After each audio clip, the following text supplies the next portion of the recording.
Well, it looks like it's noontime. People are still filing in. I can see them coming.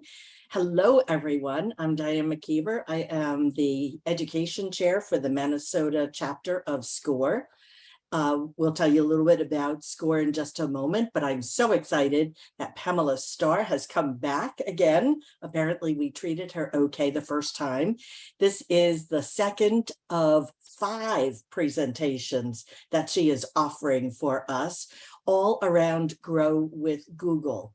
And rather than just having someone from our chapter present their thoughts on Grow with Google, Pamela is actually a star, not only because of her name, but she is a professional trainer with Grow with Google. Today, we're going to talk about making your website work for you.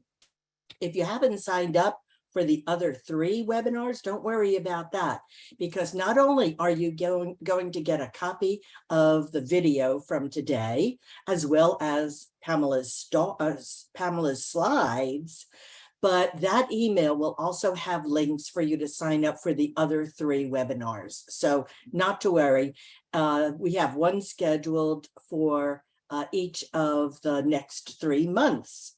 I see somebody is asking how to get a copy of episode 1. In a few minutes, I'll put up a link in the chat as to how you can watch that.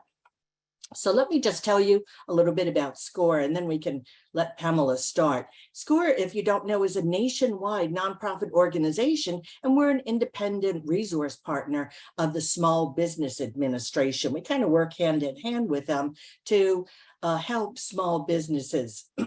We offer free confidential business mentoring. That's so important. So many business people I see on chats and other places are trying to do it alone. Why don't you sign up for a SCORE mentor? We can help you get through the hurdles that you're going to experience. Our chapter, the Minnesota chapter, has nearly 90 volunteers, and last year we were named as a chapter of the year. So we're very proud of that. Since its founding in 1964, more than 50 years ago, SCORE has assisted over 11 million clients. So what part of where in your business development can we help you? We actually can help you the entire time, whether you've just woken up this morning and you had a great idea that you'd like to start a business. Well, we can help you determine whether or not that's a viable idea or whether that was just a bad nightmare.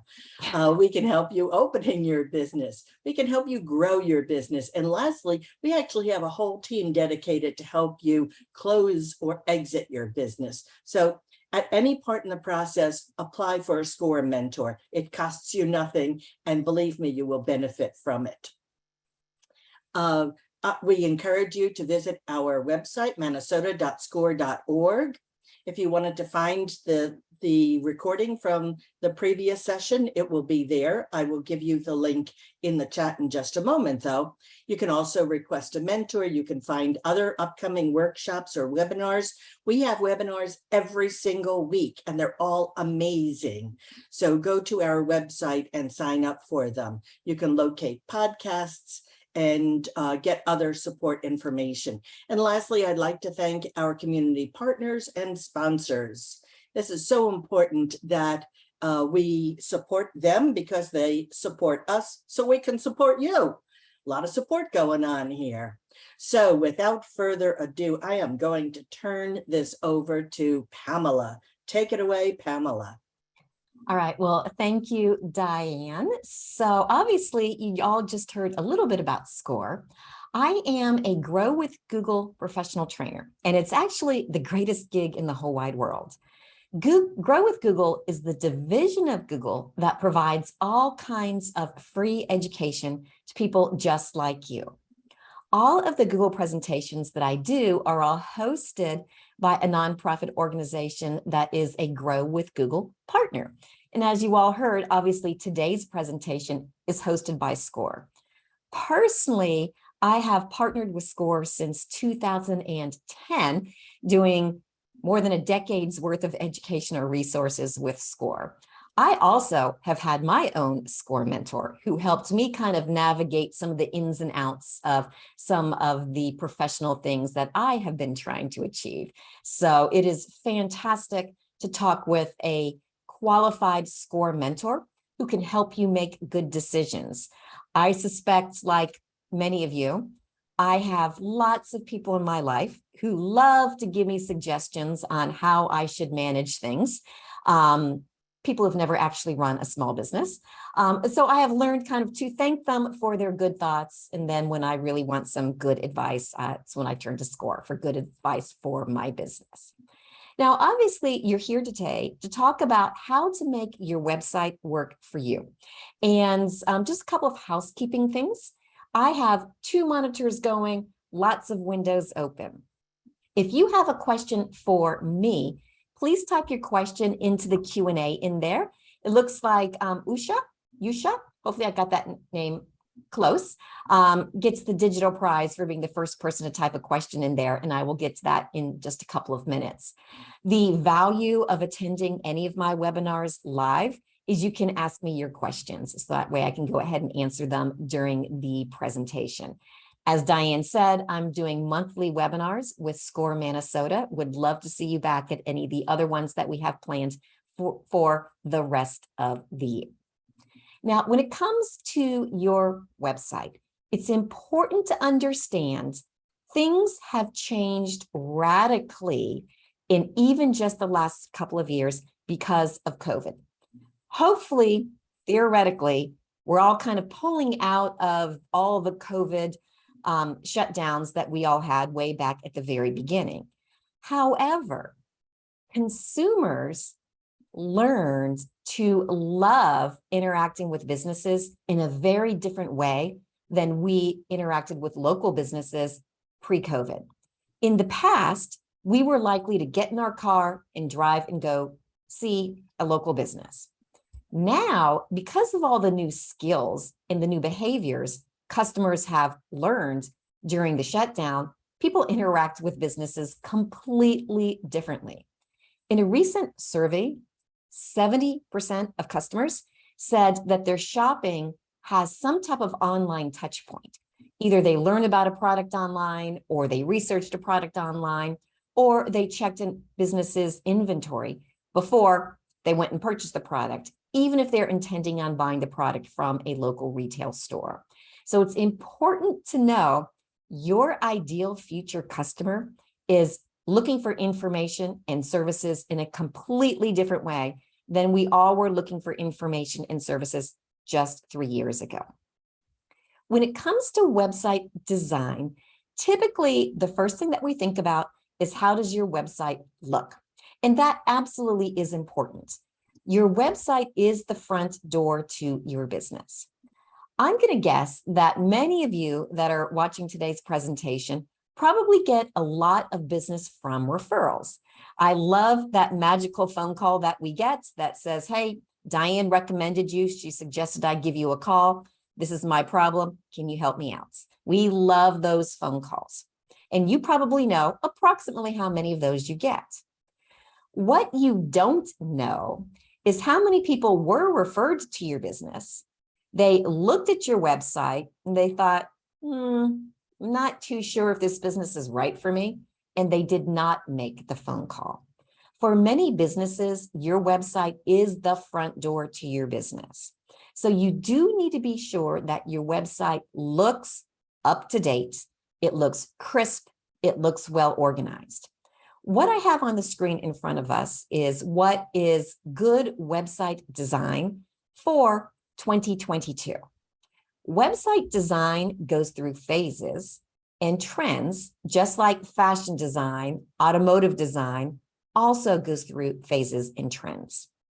If your website looks a little outdated, maybe a little homespun, maybe a little frumpy, unfortunately, that makes your business look outdated, homespun, a little frumpy.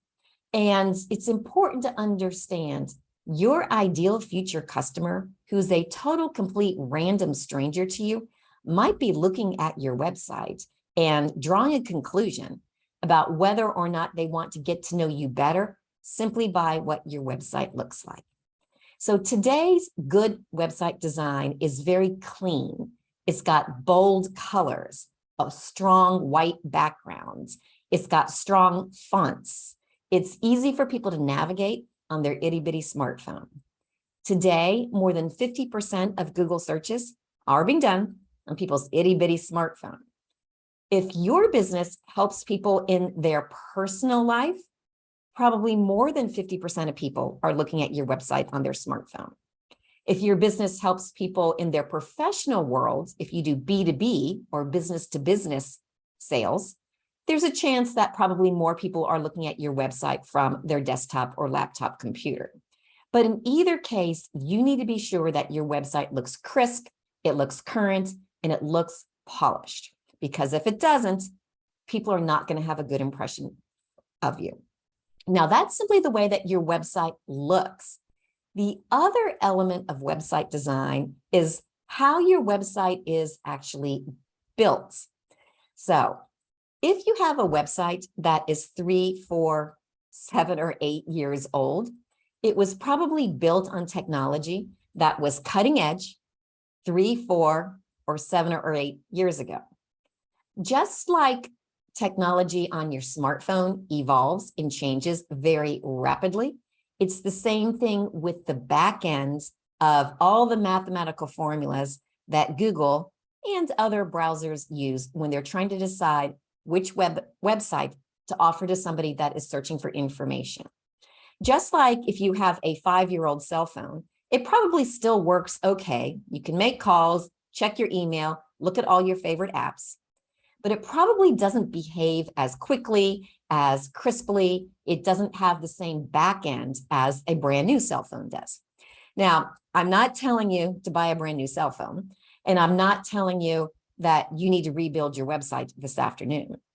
Just keep in mind that if your website has not been updated in the last couple of years, you may be losing opportunities to connect with your ideal future customer because it is not up to date with current technological standards. Now, I'm going to pause here for a second. I see Jennifer just asked a question. Can you point me in the right direction to learn about promoting local businesses from Google Locations or Google Maps? Jennifer, at the end of today's presentation, I'm going to share with you a bunch of Google resources where you can get more information. If you're looking for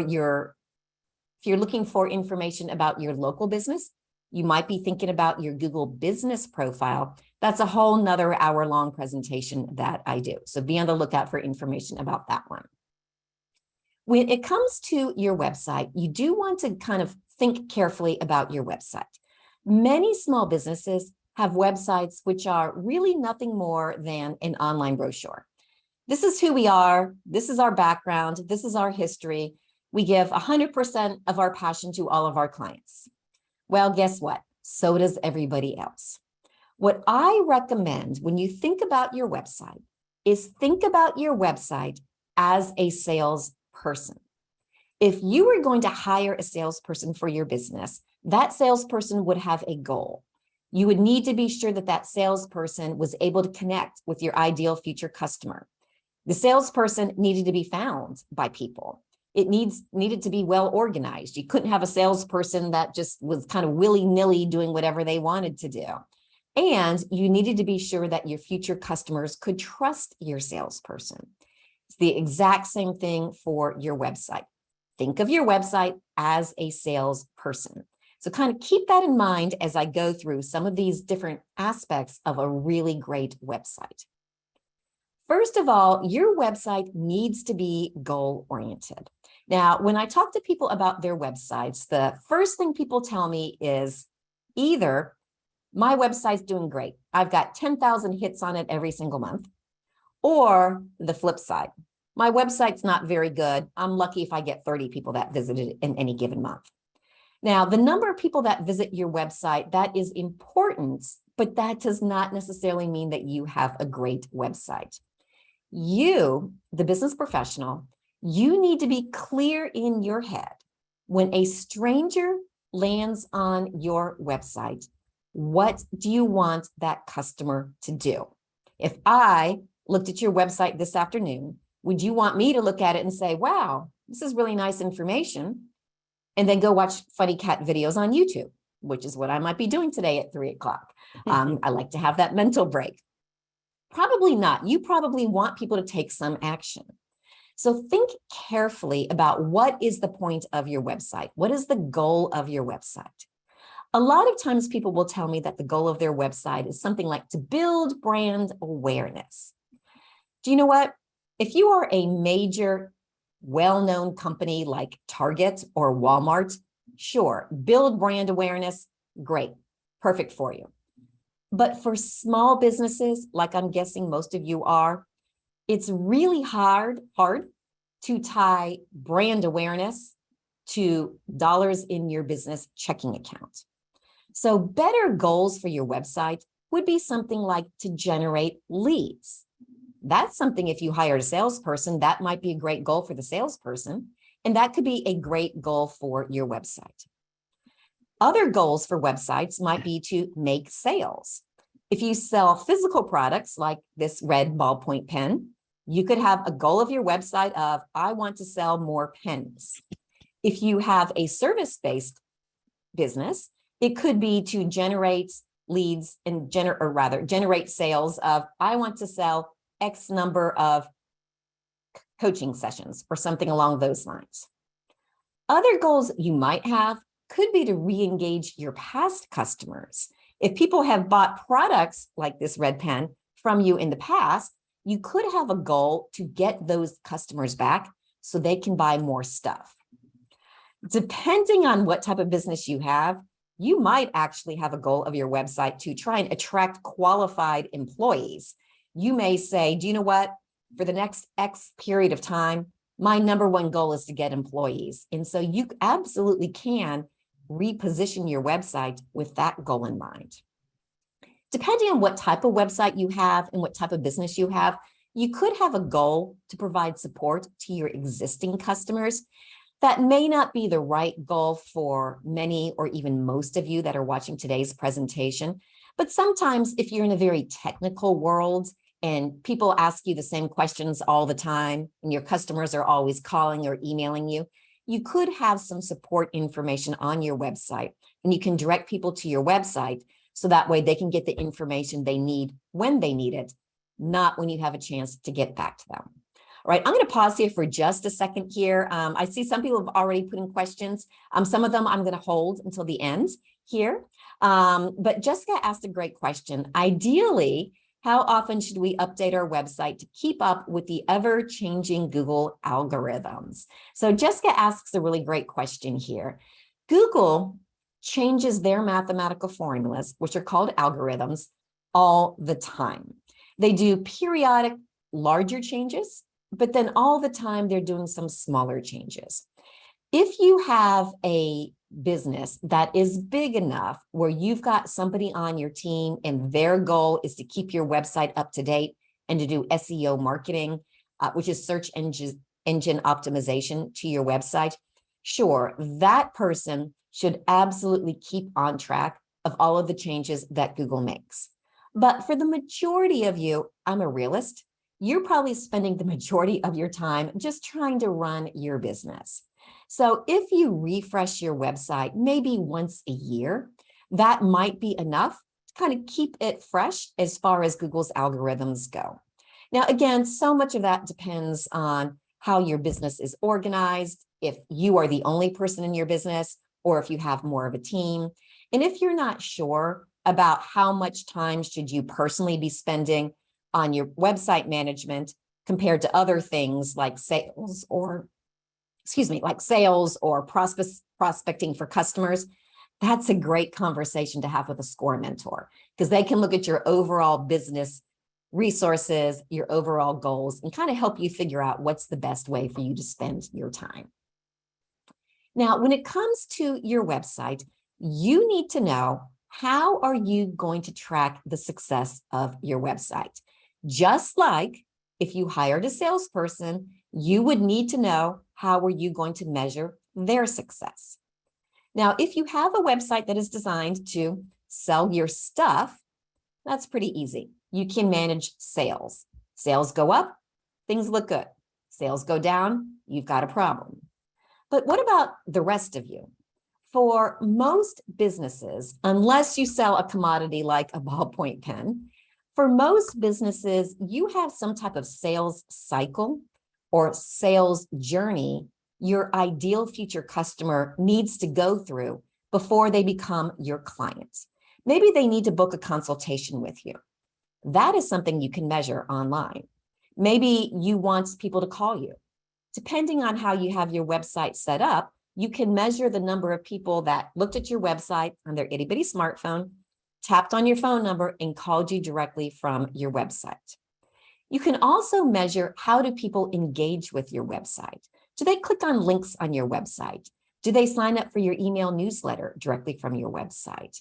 So those are all different sales strategies that you should be thinking about, including in your website.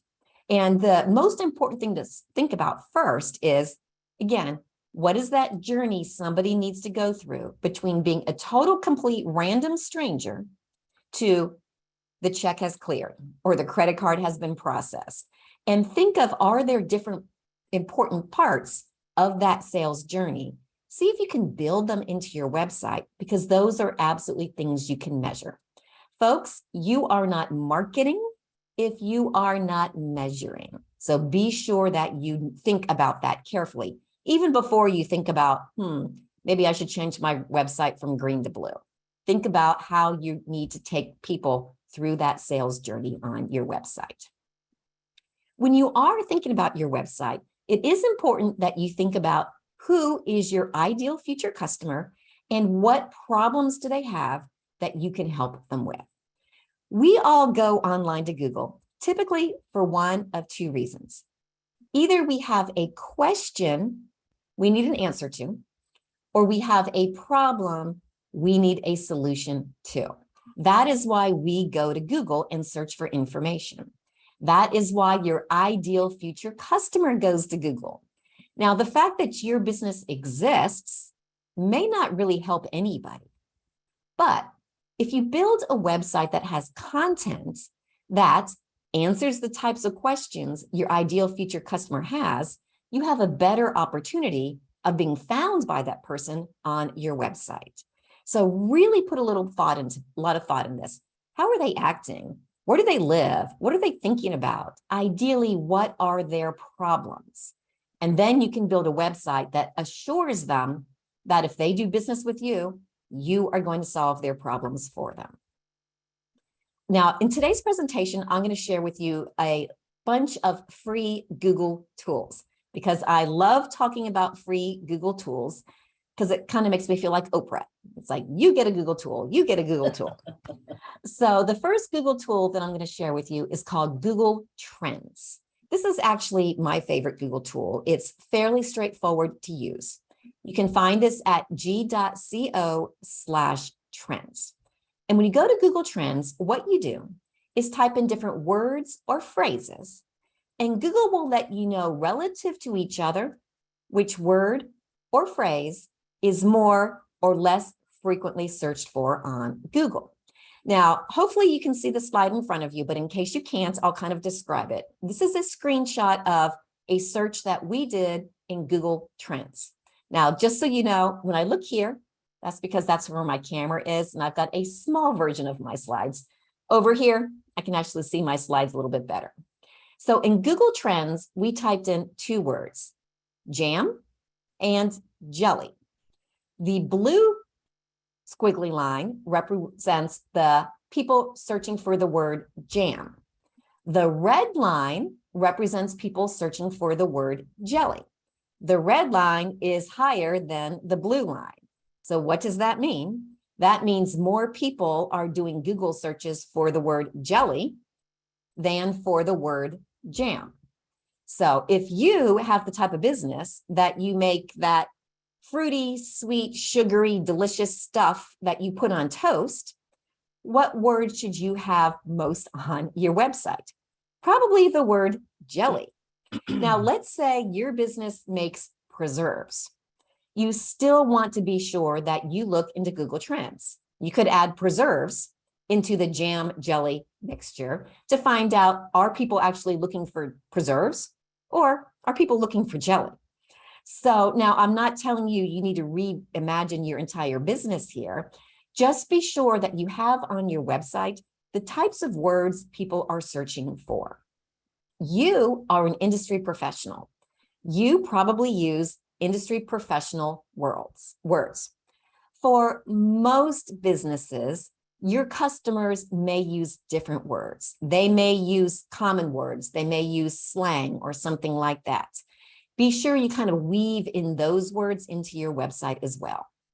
Now, Google Trends will also give you recommendations for other similar type words that people are also searching for. And you can narrow it down by time frame, and you can narrow it down by geography.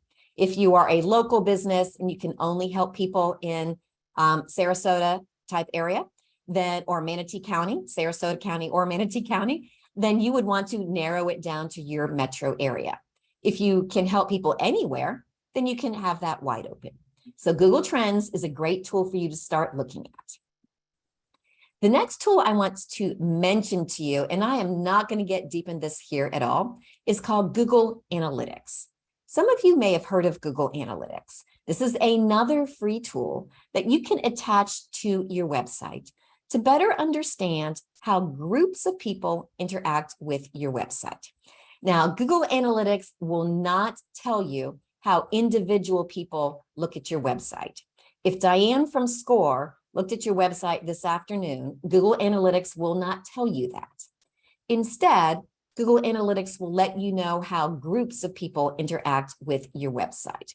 This can be really helpful for you to try and make better decisions about your overall business. Again, I'm not going to take a deep dive into this. I have a whole nother 1 hour presentation, which is an introduction to Google Analytics. So be on the lookout for when I do that particular presentation. So that way you can learn a little bit more about that also. I will let you know that Google Analytics is going through a migration right now. If you have Google Analytics that you have attached to your website in the past, you may be in the older version, which is called Universal Analytics.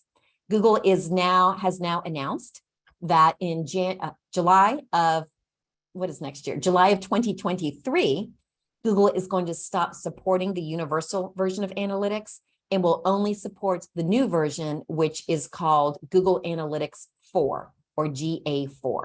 I just wanted to mention that to you because many small businesses have at least heard of Google Analytics. So I just want to let you know that if that is something you're currently using, that you do want to get to know the new version of Google Analytics. Again, be on the lookout for next time I'm doing a webinar for you guys. That is an introduction to Google Analytics, and we'll get more into that at that particular webinar. All right, I'm going to pause here for a second, just kind of glance through a couple of my questions. I see Deborah says, can you build a website for free on Google? Technically, you can. Google has a website development tool. It's called Google Sites. I will let you all know that, in my opinion, that is a great platform for things like neighborhood associations or class products or small local clubs, maybe your local book club or something like that. It's probably not the best tool to use if you truly want a well-developed website for your overall business. So I just kind of want to let you know about that. Linda asked a kind of companion question, which is, what do I recommend? Create your own website. She's familiar with Wix, but that's it. It all depends on what your needs, what your time, and what your skills are. Any of the good, reputable, well-known name brands, small business focused websites are all pretty darn good. And that would be something like Wix, Weebly, Shopify, Squarespace, that type of thing. Again, if you're not sure what might be the right tool for you, definitely talk to somebody at SCORE. They may not say to you, oh, your business is perfect for this particular brand, but they can definitely help you make a better decision. And they can also point you to people that do other training at SCORE about different types of website development tools. So just kind of keep that in mind. All right, I'm going to pause here a little bit and just see if there's any other questions people ask that are kind of timely here for this. A couple of people have said, do you have access to this to rewatch? Absolutely. SCORE is going to put this on their website, so you will have access to watching the recording of this. Let's see. Hector asked a question. This is a good one. Does Google Analytics give you information about certain groups such as age and gender? Google's going through a migration with that right now. In some versions of Google Analytics, it will give you demographic information like that. GA4 right now is still not doing that. And that's simply because there is so much of a focus right now on protecting people's privacy that Google is still kind of at the place where they're not quite comfortable sharing all of that information. Be on the lookout, though. I don't know if they're going to start doing that again. We'll have to wait and see what Google is doing with that. I'm just going to pause here for a second. All right, Latrice just asked, can I put the URL for Google Trends in the chat? I think it was put there, but Okay, fantastic. Thank you. I appreciate that. yeah. All right, let me close that. And I know that there's some other people have asked questions that I haven't gotten into yet, and I certainly will. So just want to kind of let you know that. Okay, some of you guys are asking me a little bit more specific questions about their specific situation, so I'll try to get those at the end. Now, when it comes to your website, you do want to be sure that it is what we call search friendly, in which case then that simply means people ought to be able to find your website. Now, keep in mind, your ideal future customer has a problem or a question. That person goes to Google and they type in their problem or their question. I'll flip back a slide here. People search for different things over the course of time. Right now, there has been a 100% increase in people searching for the phrase "now near me." Where is there a dry cleaner that's open now near me? Where is there an attorney I can talk to now near me? So that's a great example of the fact that over the course of time, people do search for different things. And Google Trends is great for helping you figure that out. But remember, your ideal future customer goes to Google and they type in their problem or their question. And then Google offers them a variety of resources. It could be advertisements. It could be the organic search results. And that's what everybody's all entranced with. We all want to show up on the first page of Google. That's what we call the organic search results. Depending on what words or phrases that person typed into Google, they might see a local business profile, or they might see Google Maps that have a list of different businesses in that particular category. So all of that, what Google offers to that person, depends on literally hundreds of different factors. Unfortunately, frustratingly, Google does not offer that list of what all of those factors are. However, Google does make public some things that are really important. Now, I know many of you have probably heard about keywords, and keywords are the seemingly magical words that you think people are searching for on Google. And if you sprinkle them throughout your website will magically show up on the first page of Google. Keywords absolutely are important, and Google Trends can help you figure out what are the right keywords to use. It's one tool to do that.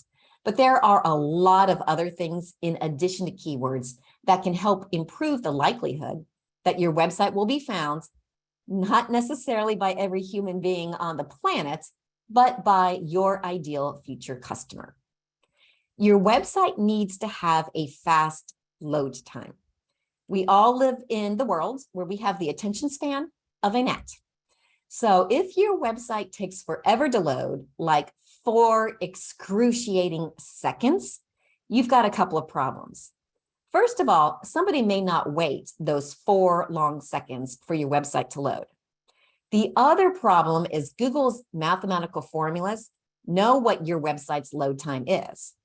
All things being equal, and they never are, but we'll just pretend they are, Google will offer a website that has a fast load time higher than a website that has a slow load time. Load time is critical. And in a minute, I'll share with you another tool that you can use to find out what is the load time of your website. Your website also does need to have lots of useful and original content. I mentioned keywords a couple of minutes ago. Words absolutely are important, but you want to mix up the different type of content. You want to have images, photographs, and graphics. You want to have links to YouTube videos. Just so you know, Google owns YouTube. So it seems likely that Google's mathematical formulas would like, if a mathematical formula can like something, would like websites that have links to YouTube's.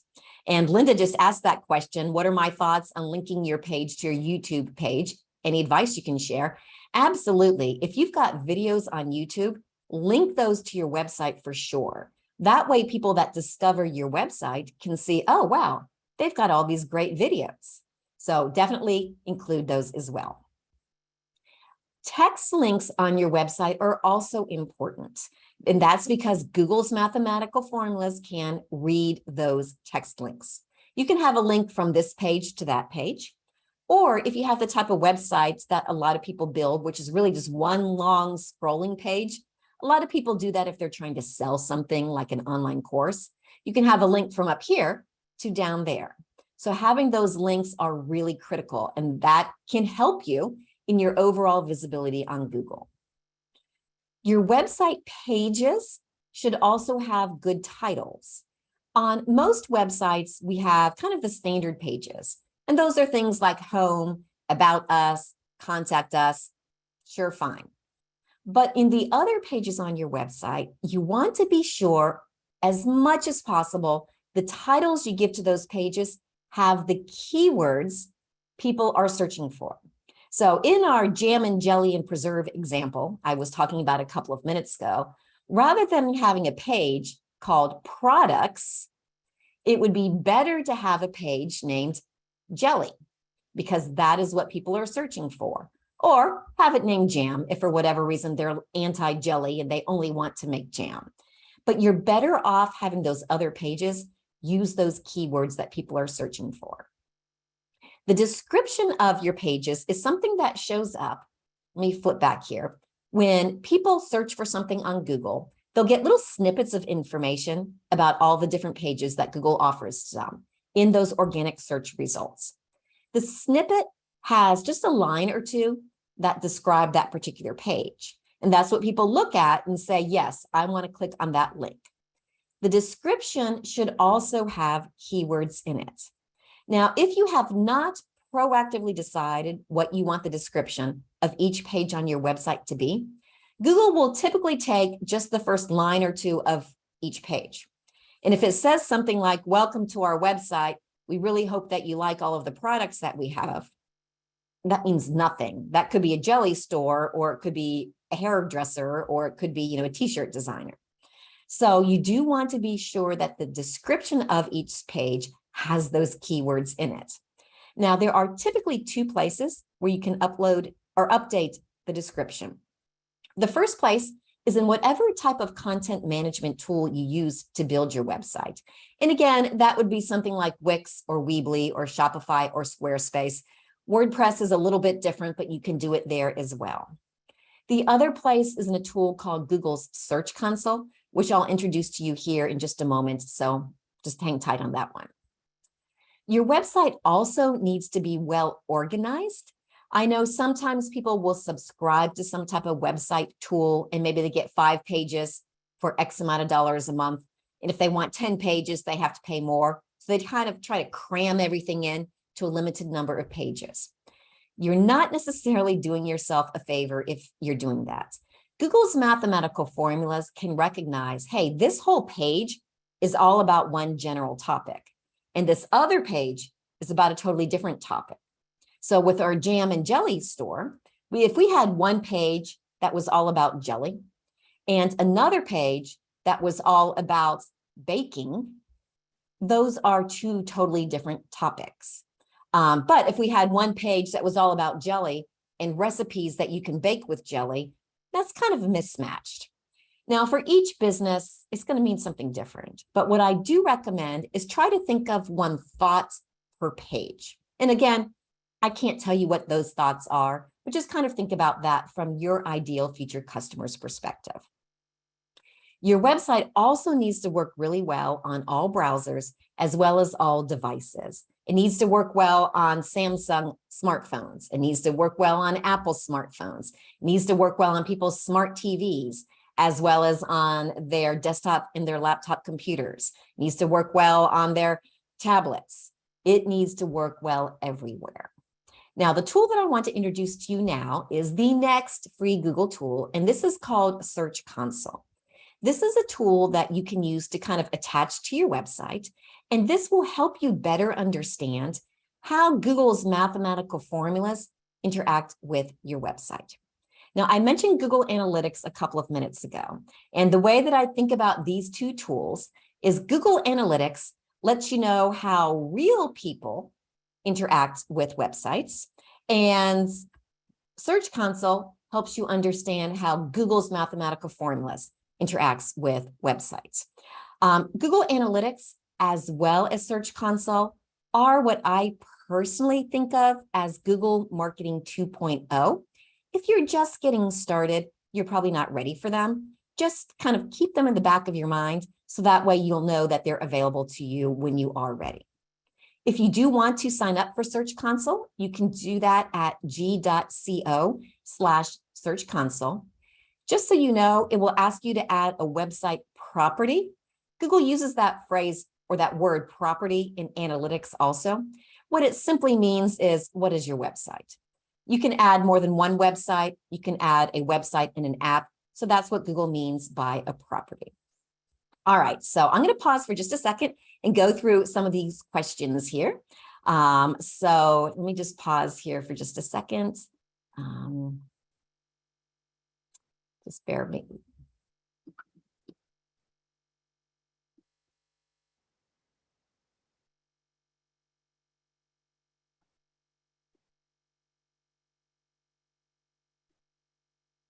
All right, hang on just a second, just kind of going through this. Richard says, is it worth spending money on Google Ads? Richard, it depends on your business. Some businesses, absolutely. Other businesses, not necessarily. Again, that would be a great conversation to have with a SCORE mentor. They can kind of help you decide what's the best way for you to spend your budget as well as your time.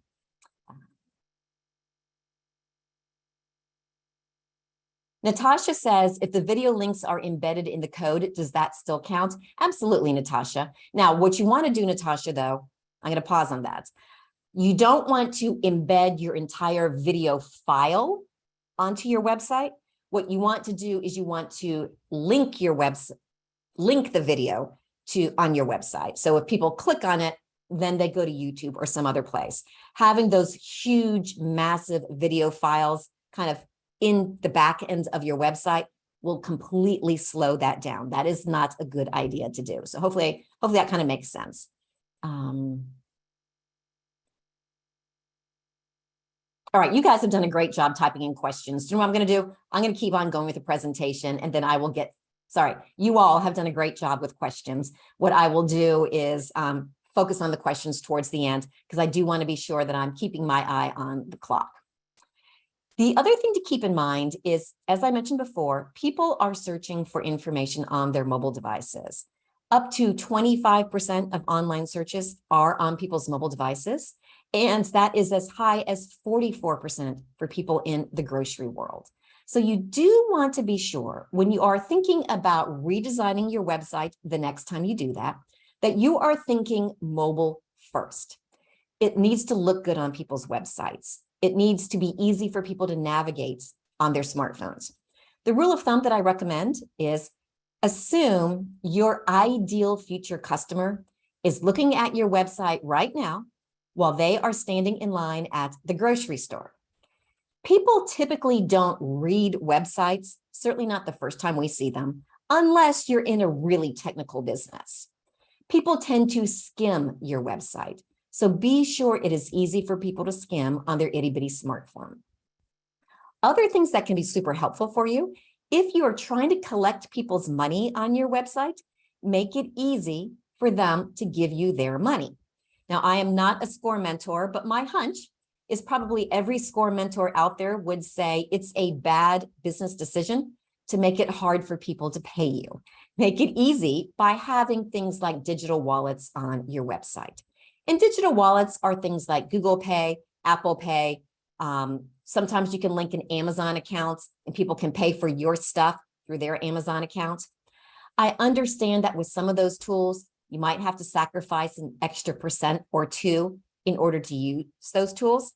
However, you're better off getting 94% of the money than getting 0% of the money. If you have the type of website where you do sell products, you can recommend similar type products. If you liked this jelly, you might also like this marmalade. That tends to work a little bit better if you do truly have physical products. You like the black pen, why don't you buy the red pen? I can't remember what color that is. Buy the red pen as well. So that's something that you can think about if you do have physical products. For other businesses, if you offer the types of things that people have gotten really accustomed to in the last couple of years, be sure you have that all over your website. And those are things like curbside pickup, virtual consultations. Shipping is a tricky one for small businesses. Consumers love to have shipping options. Sometimes they will pay a lot of money if they can get it right away. Other times they're willing to wait if they can get either free or low-cost shipping. Now, if you're not sure about what type of shipping options you should offer, if that is something your business does, again, I've said this a lot, that's a great conversation to have with a SCORE mentor. Virtual consultations, I'm going to pause on here for just a second. That is something we didn't do very much at all pre-COVID.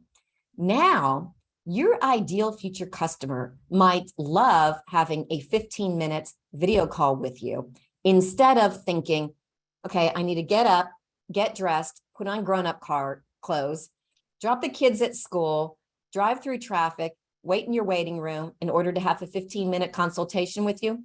I'm not sure if I really want to do that. Give people options because they absolutely want them. They may not take them, but give them the option so that way they feel like they've got some control over the relationship with you.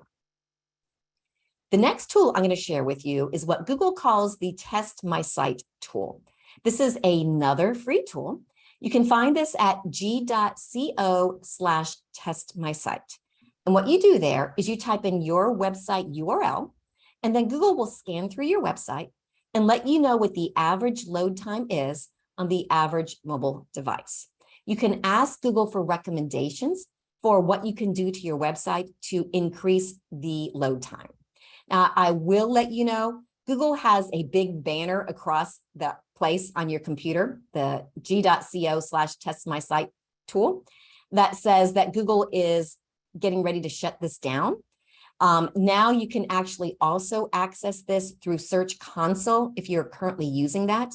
But for those of you who are not quite ready to use Search Console, try the Test My Site tool and see what Google has to say about your website. Now, the report that Google will send you will let you know, is it fast? Is your website fast? What is the speed of it? How personalized is your website for your customers' experience? And is it just in general a good experience for people? All of these things are important because if they are not fast, if they don't offer people a good experience, Google's mathematical formulas are going to be less likely to offer your website to as many people. Now let's talk about the organization of your website. And I touched on this already a little bit, so I'm not going to spend a lot of time talking on this. As I said, I am keeping my eye on the clock, and you guys have put in lots of questions, and I want to get through as many questions as we possibly can before we run out of time. So again, think about your products or your services from your future customer's perspective, and try to kind of think of having one thought per page. That will help your website be a little bit better organized. On your website, you do want to be sure that every single page has a clear call to action. Remember, your website should be considered a salesperson. If you hired that salesperson, that person should be asking people, their prospects, to do something. Book an appointment with me, try my product, schedule a consultation. You need to have that call to action on virtually every page of your website, ideally at the top part of your website. And that's because people don't like to scroll down when they're looking at websites. It's kind of an interesting fact, and it's kind of sales and marketing 101, as well as kind of with life in general. If you tell people to do something, they are much more likely to actually do it than if you don't. At the beginning of today's presentation, we invited you all to write questions into the Q&A. What I have learned is if I don't say that at the beginning of the webinar, nobody does. And I feel like I'm sitting here all by myself. So I told you, write your questions in, and you all did. On your website, if you want people to call you, you need to have on there, click here to call us today. Click here to schedule an appointment. Whatever that is, put that call to action on your website. Finally, your website does need to be trustworthy. And there are two different levels of trustworthiness with your website. First of all, the back end of your website needs to be designed in a safe and secure way, so that way Google's mathematical formulas know your website is a secure website. A few years ago, this is way pre-COVID, probably about 4 or 5 years ago now, Google made this big deal about how they were going to put emphasis on websites that are built on secure platforms and less emphasis on websites that are not built on secure platforms. And you may have seen that when you're doing your own Google search. You'll get a message that says this website is not secure. That freaks people out. Don't have that be the experience when people visit your website. How do you know? Typically, if you have built your website in the last few years using any of the good, reputable, well-known name brand website development tools like Wix or Weebly or Shopify or Squarespace, or if you have a website that you built on WordPress or somebody else built for you on WordPress that's hosted on any of the good reputable hosting services like Bluehost or HostGator, or you can host them on Google also. Typically, they probably will be built on a secure platform. Where I see where they're not is either the website is 7 or 8 years old. It typically will not be built on a secure platform. Or if the business owner likes to kind of tinker around with things and kind of likes to build their own websites because it's kind of a challenge for them, sometimes those websites are not built on secure platforms. So just be mindful of that. If it's not built on a secure platform, you've got two problems. Google is going to be less likely to offer it to people. And if Google does, people are going to be kind of freaked out about that. Other secure things that you want to have on your website are things like those digital wallets that I talked about a couple of minutes ago. Your future customer who may not know you may be uncomfortable pulling out their credit card, typing in their credit card number, whereas they may feel much more comfortable clicking on the Google Pay link or the PayPal link. There was a time not that long ago when we saw a small business's website, if they only took money from PayPal, we were kind of like, what is this PayPal stuff? They must be some little rinky-dink company. Everything has completely changed. People trust PayPal, they trust Google Pay, they trust Apple Pay, and they know that if there's a problem, they have some recourse with you. So those are different things that you can be sure that are on your website to give people the confidence that they want to go ahead and do business with you. So I know that's a lot of information for you. When you all get a copy of the slides, this last slide here kind of lists the different tools that we've talked about today: Google Analytics, Google Search Console, Test My Site, Google Trends. Those are all 100% free tools. Google Pay, which I've mentioned a couple of times here, you do have to pay credit card processing fees with that, same as you would with Apple Pay or PayPal or anything else like that. So technically that one's not free, but I did want to include it in today's presentation. Now, I know I've thrown a ton of information at you. If you want to get more training, there are 2 resources, actually 3 resources I recommend. One of them is called Google Primer. This is an app you can download to your phone. It's a free app where you can get quick and easy lessons about all different kinds of topics related to Google. If you want a deeper dive into Google's tools, such as Google Analytics or Google Advertising, you can get free training at a tool called Skillshop, and you can find that at g.co/Skillshop. All of that training is free also. Now, those are all Google tools. I actually have some resources that I am happy to share with you. People ask me the same questions over and over again. which are things like, hey, Pamela, where can I get free stock photography to put on my website? Hey, Pamela, where can I get free videos, stock videos I can use on my YouTube channel? Hey, Pamela, can I get graphic design resources for free? Where can I get video editing software for free? I got tired of answering those questions, so I put all list of free non-Google resources in an email. If you would like to get that email from me, I just need you to request it through this link. I just put a link into the chat. If you want that email from me, click on that link and you can get that. You can also go to my website where you can request that from me, or you can scan the QR code that is on the screen in front of you. And that's just from me to you. It has nothing to do with Google. Just everybody always asks me, so I like to go ahead and provide that information. Finally, if you can't remember anything that I ever say to you, please remember Grow with Google. At our website, you can find access to all kinds of free information. You can find that at google.com/grow. That is the hub of all of Google's training information that we provide to people just like you. And then also, don't forget on SCORE's website, they have got a tremendous amount of training on there as well. All right, so that takes me to the end of my presentation. We've got a lot of questions in the Q&A, so I'm going to try and scroll through some of these and see if I can get to them. We have a question here.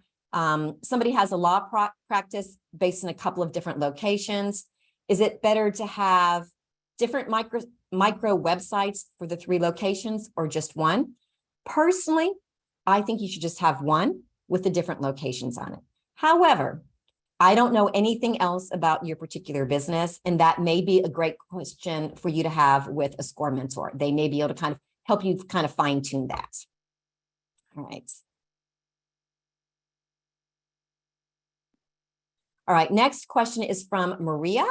We are builders and we've received government certifications and now want to build B2G. I'm assuming that's business to government. Your current website is strictly B2C, which is business to consumer. Do I recommend you build additional pages for B2G or a separate website? In general, like in the last question, I typically recommend only have one website. And that's simply because if you have 2 different websites, you are kind of diluting your online presence. So that's my personal opinion. Again, not knowing anything else about your business, that may be a conversation you might want to have with a SCORE mentor also. Amanda says, what do I feel about the Google paid education courses? Amanda, you may be referring to Google has recently launched some certification programs, which are much longer programs. If you want to get official certification that you can put on your resume or put on your website to show your credibility to future customers, those are great. They are super in-depth, but you do have to pay for them and they are long. These will take you months to go through. So if that's something that's interesting for you, if having that certification could help you grow your business, absolutely go ahead and do that. But if you're just trying to gain your knowledge, go through the free resources before you pay anybody anything. That's kind of my personal opinion. Again, not knowing what your specific situation is, Amanda. I'm going to pause here because it's a little bit longer question. Okay, Diane asked a good question. To tell your organization's story, is it better to use generic images or to have web quality real life pictures?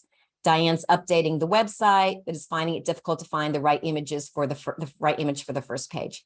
It's always best to have an authentic picture that truly represents your specific business.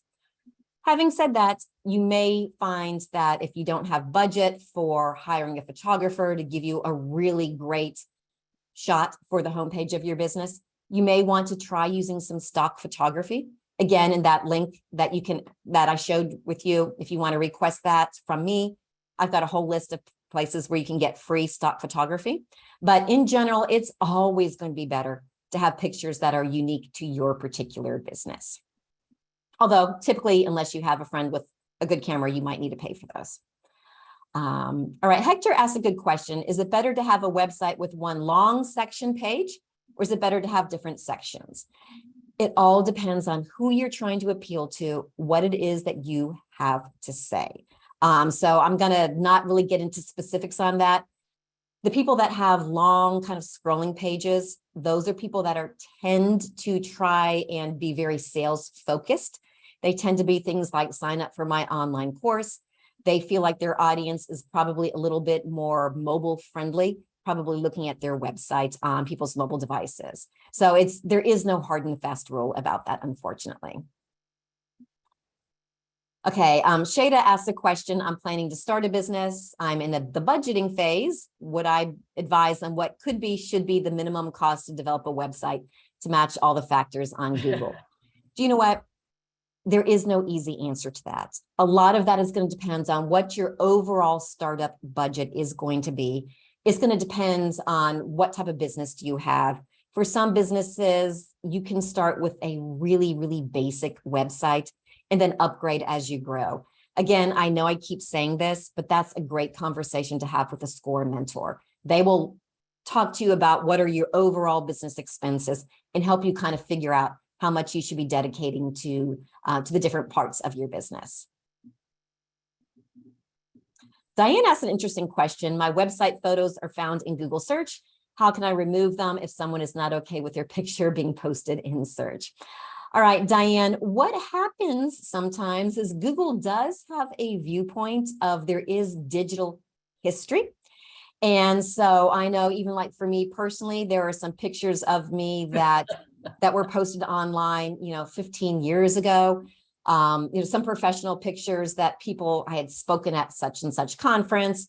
And it's like, I look at those pictures and it's like, seriously, I don't look anything like that at all. Now, if they are your personal pictures on your website, you may be able to, Diane, set up your website. You can set up the pages on your website as something called do not follow, in which case then Google won't index those pages. To be honest, though, I'm not 100% certain if you can do that specifically for the pictures, if they are separate from your website pages. So Diane, I don't know the exact answer to that question. I wish I did. I will definitely look into that. So next time somebody asks me that question, hopefully I will know. All right, Stacy says, how much of making sure your website works on all browsers is in your control and how much of it is in the control of, say, Shopify, Wix, etc.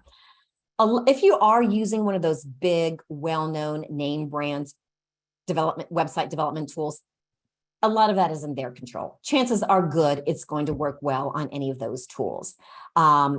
Again, where people have problems with that, if their website is 5 or 6 years old and they've never updated it, that's where people might potentially have problems.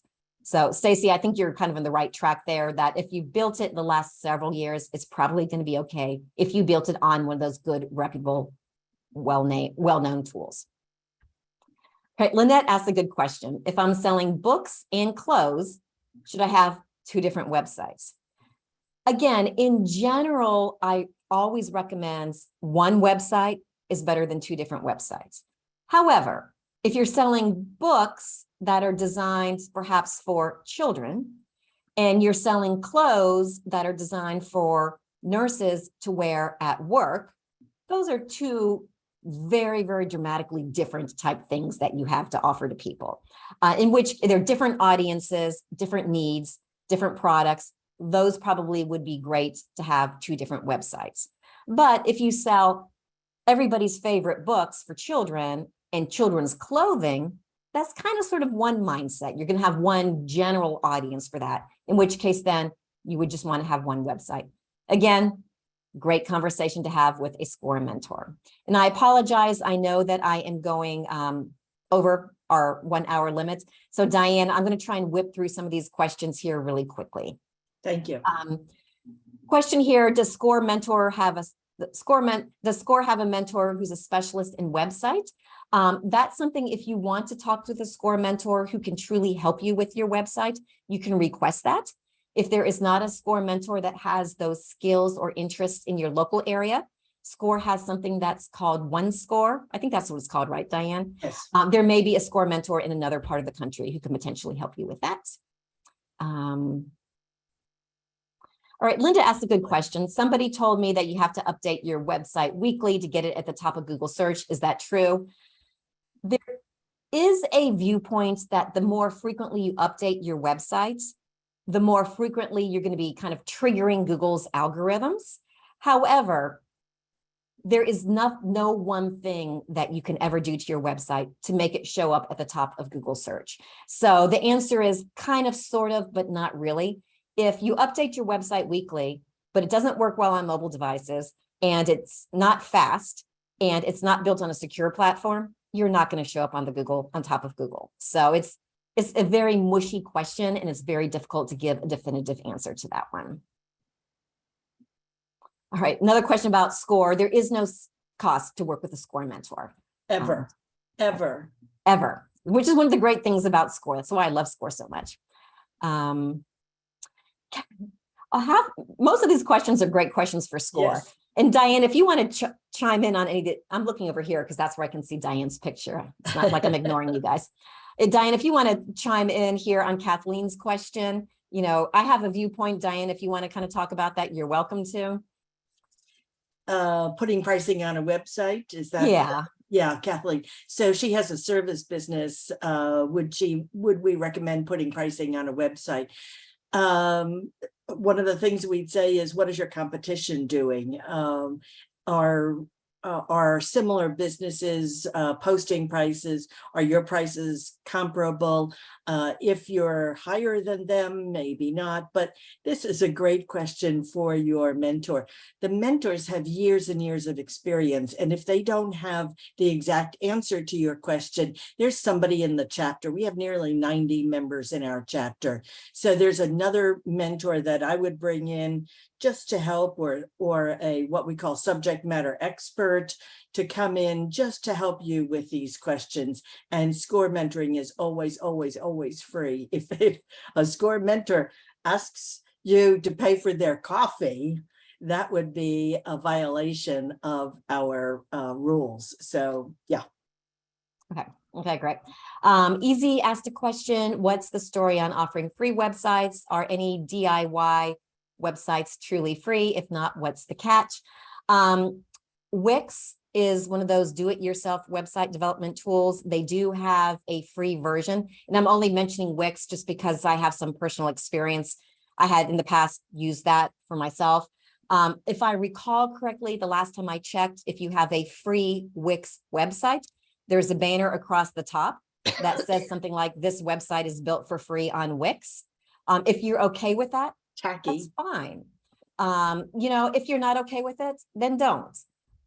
It all depends really on what phase are you in your business. If you are just getting started in your business, if you don't have any budget, you don't have any customers, go for the free website. Then as your business grows, you can update it.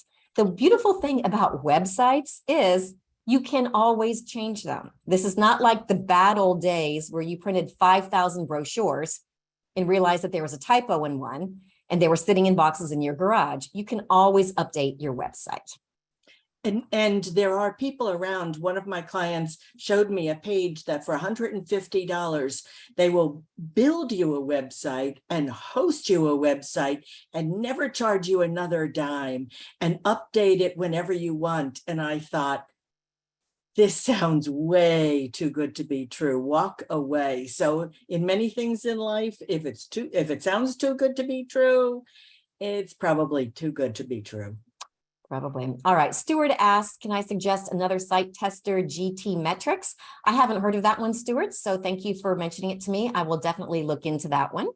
So that's good to know. Somebody just asked, how can they reach me on email? If you signed up to receive the list of the free resources from me, that'll come from my email address. You can reply back.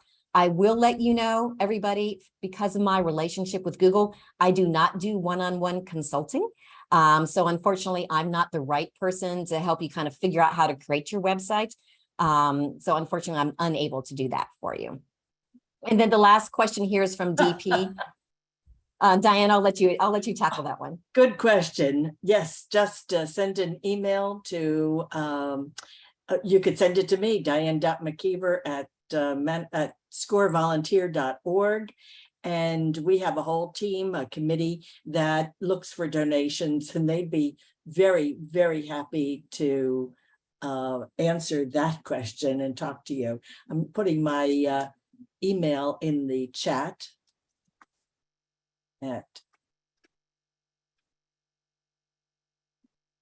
Sadly, I cannot type and talk at the same time. You know, I also cannot type and talk and type at the same. Apparently, I can't talk at all. Stacy did not put this in the Q&A, but I've been struggling to break through the website barrier. I have, even though customers ask all the time for it, I feel better about making the jump to create one, I think. I hope we instilled that in you, Stacy. They're not that difficult. Just go for it. Diane, I know we've got a couple more score slides, and do you want to go through those? Thank you. We have a few more people left. Yeah, I just want to encourage people to go to minnesota.score.org. If you're looking for the last webinar, you can find it there. Do a search for Pamela Starr with 2 R's. Two R's, and you'll find it.